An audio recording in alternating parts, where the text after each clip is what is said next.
যশোরের নাওয়াপাড়া নৌবন্দরে বছরে ৫,০০০-এর বেশি বার্জ, কার্গো লাইটার জাহাজ ফেরে। মোংলা বন্দর থেকে আসা এসব জাহাজে থাকে সার, গম, কয়লা, পাথরসহ বিভিন্ন পণ্য।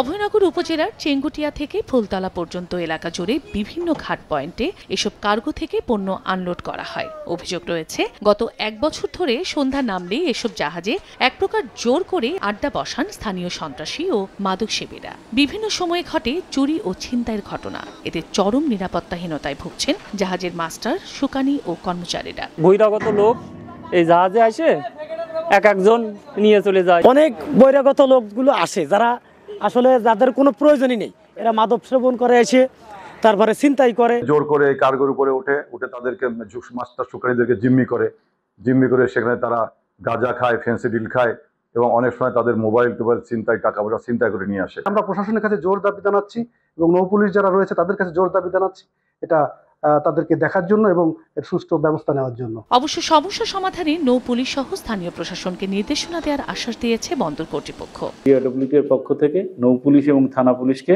আমরা এই প্রয়োজনীয় ব্যবস্থা নেওয়ার জন্য আমরা চিঠির মাধ্যমে এবং মৌখিকভাবে আমরা কথা বলব। ১৯৯০ সালে যাত্রা শুরু হওয়া এই বন্দরের দৈর্ঘ্য ১২ কিলোমিটার। ৩ যুগ পার হলেও এ বন্দরের অবকাঠামোগত কাঙ্ক্ষিত উন্নয়ন হয়নি বলে অভিযোগ বন্দর ব্যবহারকারীদের। সময় সংবাদ, যশোর।